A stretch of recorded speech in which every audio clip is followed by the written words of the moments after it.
So here we have the Audi A5 Coupe on a 15 plate. I'm going to start off by showing you around the outside of the car, and then we'll hop in and run through some controls on the inside. From the outside though, you can see it's a two-door car with those black alloy wheels.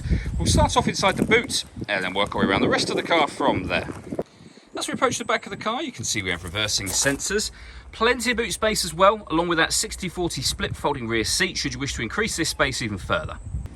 Okay, so we're just going to work our way back round to the front of the car, and then we'll hop in and run through some controls on the inside. But now that we've done a full circle of it, you can see it's in excellent condition the whole way round, and a really great looking car as well. Just briefly before we climb in, I think it's well worth seeing the interior from this exterior point of view. There's plenty to run through on the dashboard, so let's hop in and we'll do that now.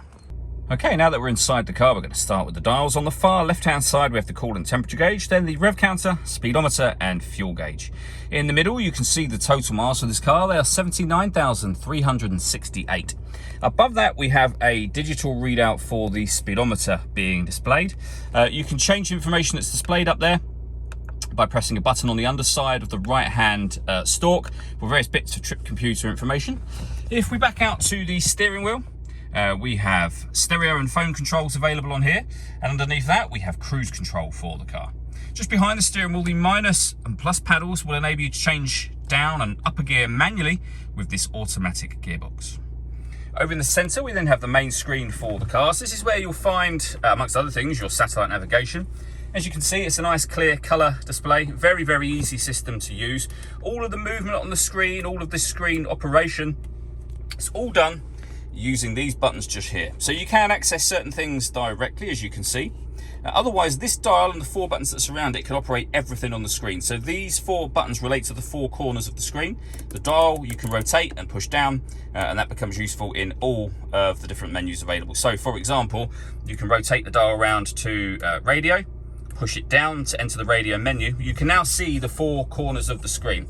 So we can access waveband up in the top right hand corner, and you'll see we've got DAB, FM, medium wave and long wave radio. We can go all the way back to the main menu, use the dial again to select media. This is where you listen to your own music. Again, the top right hand corner button will give you all of the different ways in which you can listen to your music in this car, and they include Bluetooth audio, so you can stream your music wirelessly. Working our way down, we have the CD player. We have two SD memory card inputs just there, and then below that we have the air conditioning, or the climate control for the car. So it's turned off at the moment. Let's turn it on, just press the fan button. You can adjust the fan to whatever level you want them to be at. We can then adjust the passenger and driver temperature independently of one another. When you're happy with those settings, that button will turn your air conditioning on, and it's on when that light shows. Same button again will turn it off, of course. You can, if you wish to, hit auto. In doing so, the car will maintain the temperature you've asked for, and the same over for this side, by taking control of the direction of the air and the fan speed for you.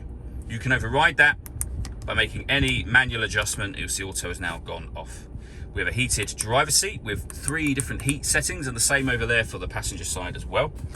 We have a cigarette lighter or a 12-volt charging socket and some storage just there.